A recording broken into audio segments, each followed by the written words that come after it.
Hello, welcome to my YouTube channel. प्रत्येक programmer हा त्याच्या प्रोग्रामिंगची सुरुवात हॅलो वर्डच्या प्रोग्रामपासून स्टार्ट करते. तर आज आपण आपल्या प्रोग्रामिंगची सुरुवात पण हॅलो वर्डपासून स्टार्ट करू.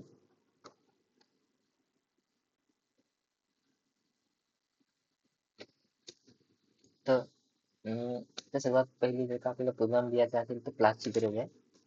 एक क्लास बनवून घेऊ आपण. क्लासचं नेम काही पण ठेवू शकता तुम्ही. नंतर एक मेन मेथड. जर आपल्याला जे प्रिंट करायचं आहे त्यासाठी system dot out dot print केलं.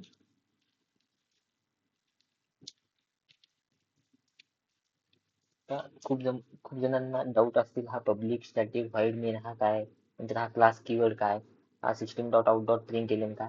तर तर सध्यासाठी एवढं ध्यानात ठेवा की जावाचा प्रोग्राम रन करण्यासाठी एक क्लास लागते. क्लासच्या क्लासमध्ये एक मेन मेथड लागते आणि मेन मेथड मध्ये आपण बेसिकली लॉजिक लिहितो. आणि पुढच्या व्हिडिओमध्ये आपण डिटेलमध्ये ह्याकडे जाऊ.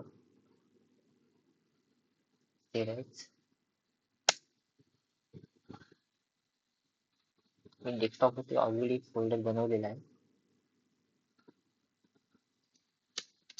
आणि फाईलचं नेम सेम असलं पाहिजे, जावाच्या क्लास सोबत मॅच झालं पाहिजे, तेव्हाच आपला प्रोग्राम रन होईल.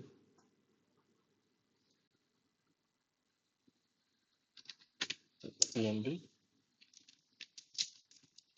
program1.java.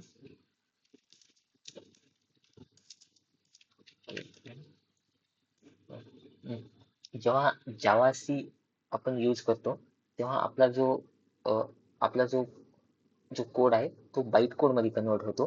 मीन्स कंपायलर काय करते, जो आपल्या कोडला बाईट कोड मध्ये कन्वर्ट करते आणि जेव्हा आपण त्याला कंपाईल करतो आणि जेव्हा आपण रन करतो तेव्हा जो बाईट कोड आहे तो मशीन कोड मध्ये कन्वर्ट होतो आणि नंतर आपल्याला त्याचा एक आउटपुट डिस्प्ले होते. तर त्याचा एकदा आपण फ्लो एक चार्ट थ्रू समजून घेऊ.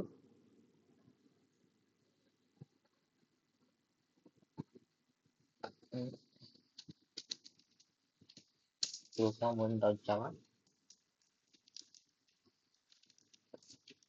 हे आपल्या फाईलचं नाव आहे.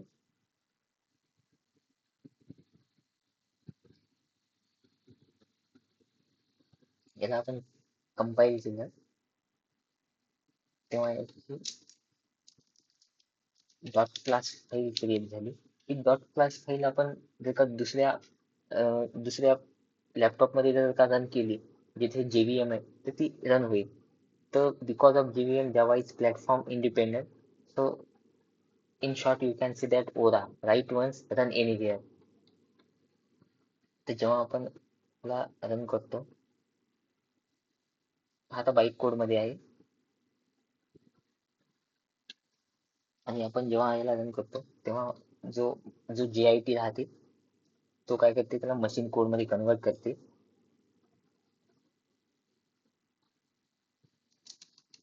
JIT त्याच्यानंतर मशीन कोड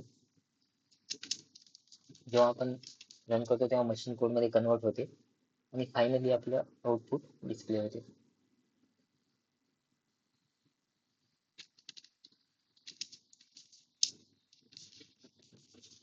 हा बेसिकली एक जावा प्रोग्राम रन होण्याच्या मागचा मेकॅनिझम आहे. तर आय होप तुम्हाला क्लिअर झाला असेल. थँक्यू.